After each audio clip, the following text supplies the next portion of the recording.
नमस्कार दोस्तों। चलिए आज हम स्टार्ट करते हैं अभ्यास 5 समांतर श्रेणियाँ। तो सबसे पहले हम देखते हैं समांतर श्रेणी होती क्या है। उसे बताने से पहले मैं इसका जो समांतर श्रेणी का व्यापक रूप है वो आपको बता दूं। ये होता है a, a plus D, a plus 2d, a plus 3d।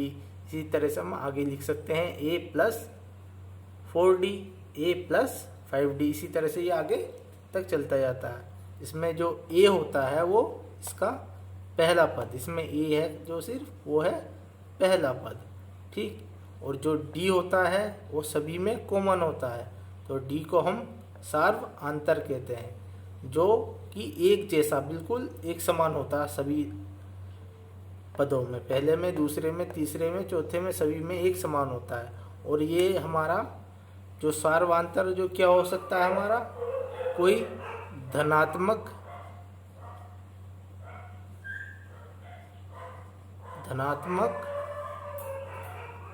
ऋणात्मक, ठीक, और शून्य, ठीक। कोई धनात्मक नंबर हो सकता है या ऋणात्मक नंबर हो सकता है या शून्य हो सकता है, जो हमारा सार्वआंतर होता है, ठीक है। तो चलिए हम इसके कुछ उदाहरण या कुछ सिंपल से क्वेश्चन देखते हैं। जैसे एक पहला है 1 2 3 4 5, ठीक।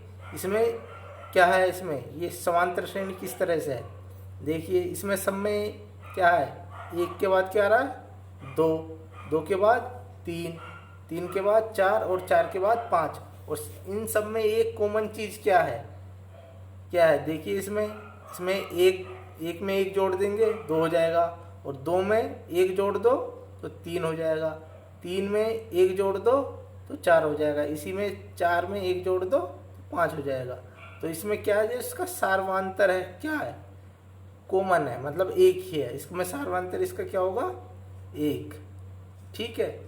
और इसी तरह से हम इसका जो दूसरा क्वेश्चन है, इसमें दूसरा देखिए 100 70 40 10। इसमें इसका मतलब इसमें कॉमन क्या चीज़ है, देखिए 100 में से 30 घटा दिया गया इसमें तो 70 आ गया, और 70 में से इसी तरह से 30 घटा तो क्या जाएगा 40, और 40 में से 30 घटा तो क्या जाएगा 30। तो इसका सार्वआंतर क्या हो गया, इसका 30, ठीक। तो इसमें सारे नंबरों में एक चीज़ क्या कॉमन है, ये 30 सब में से घटाया जा रहा है, जो कि ये कॉमन चीज़ है, ठीक। इसी तरह से देखिए -3 है, -2 है, -1 है और 0, और ये आगे चलते जाता है। तो इसमें क्या चीज़ कॉमन है, देखिए।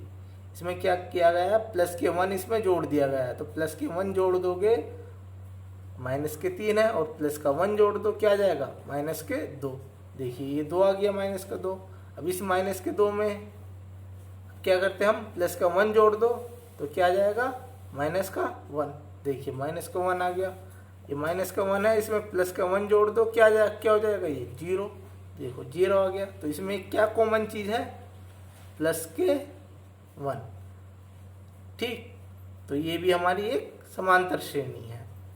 और इसी तरह से देखिए 3 3 3 3, तो सब में इसमें क्या करा हमने, 3 में 0 जोड़ दो तो 3 आ जाएगा, इस 3 में 0 जोड़ दो 3 आ जाएगा, इस 3 में 0 जोड़ दो तो 3 आ जाएगा। तो इसमें क्या है, इसमें कॉमन चीज़ 0, ठीक। तो इसी तरह से ये पांचवा देखिए -1.0, और इसमें क्या -1.5, और इसमें -2.0, और ये -2.5। तो इसमें क्या किया गया, तो इसमें -1.0 है, तो इसमें हमने क्या जो करा है, इन्होंने -0.5 जोड़ा गया, तो ये क्या हो गया -1.5। इसी तरह से इसमें जोड़ा गया है, ये 1.5 -1.5 है, तो हमने इसमें क्या करा है -0.5 ऐड करा है, तो इसमें क्या हो जाएगा -2.0। देखिए इसी तरह से इसमें -0.5 ऐड कर देंगे तो फिर ये आ जाएगा -2.5। इसी तरह से आगे चलता रहेगा। तो इसमें कॉमन क्या चीज़ है, माइनस के 0.5 इसमें कॉमन चीज़ है। क्या है ये, सार्वधातर।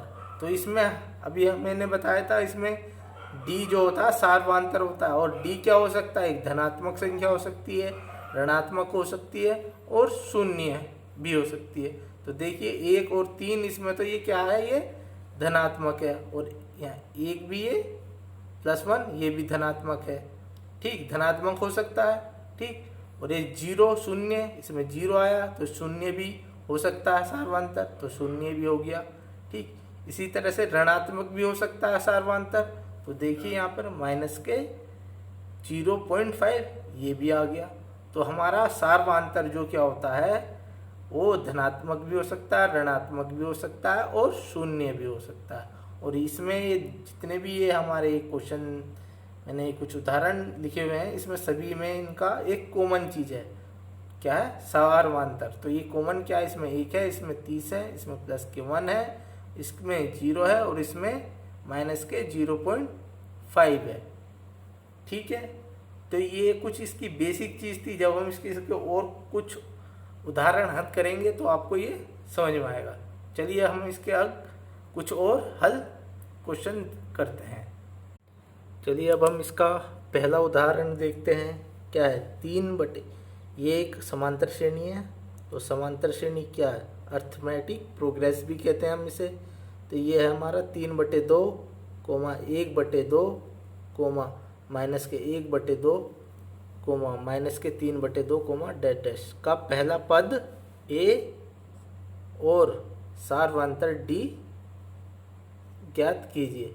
तो हमें इसका पहला पद और सार्वधातर ज्ञात करना है इस समांतर श्रेणी का।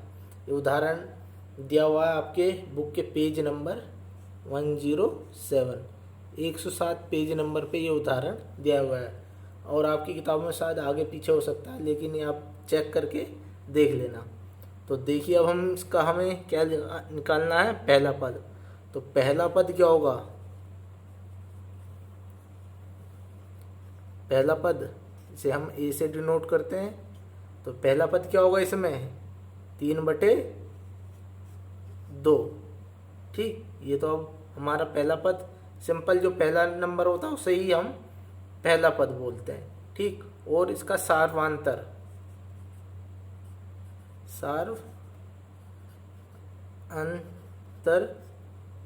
इसे हम डी से डिनोट करते हैं। और इसे हम कैसे निकालेंगे, इनमें से कोई सा भी एक नंबर ले लो, पहला पद छोड़ के कोई सा भी एक नंबर हम लिखते हैं पहले। तो माना जैसे मैंने ये लिखा माइनस के 3/2। ठीक, और जैसे ही मैंने ये माइनस के 3/2 लिखा, उससे ठीक पहले वाला जो पद है, उससे ठीक पहले वाला पद हम क्या करते हैं, घटाते हैं। तो माइनस, तो ये माइनस कर लिया, इससे ठीक पहले वाला क्या, माइनस के 1/2। ये ध्यान रखना, ये माइनस आएगा यहाँ पर। ठीक, माइनस ये आ गया, और ये इससे ठीक एक पहले क्या है, माइनस के 1/2। ठीक, इस माइनस का और इस माइनस का इसमें ध्यान रखना।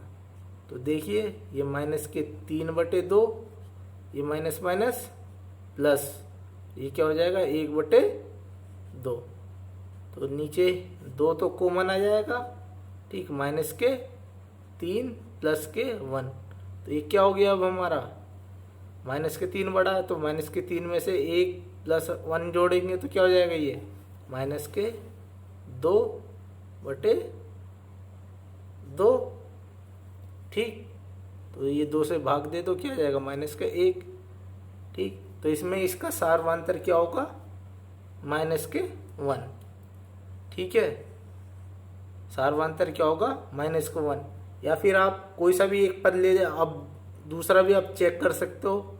जैसे कि मैं ये लिखता हूँ 1/2। ठीक, और इससे ठीक पहले वाला पद क्या होगा, माइनस करना, इससे ठीक पहले वाला पद क्या है, 3/2। अब इसमें देखो, हल करके देखो, नीचे कॉमन क्या जाएगा, 2, और ये 1 माइनस के 3। तो यहाँ क्या हो जाएगा, बचेगा माइनस के 1 में प्लस के 1 में से माइनस के 3 घटाओगे तो माइनस के 2 बचेगा, और नीचे 2 है। तो ये क्या आ जाएगा -1। ठीक, तो इनका सब नंबरों का अंतर हमेशा ही -1 आएगा। ये इससे ही हम सार्वंतर कहते हैं। ठीक है, चलिए अब हम इसका दूसरा उदाहरण देखते हैं।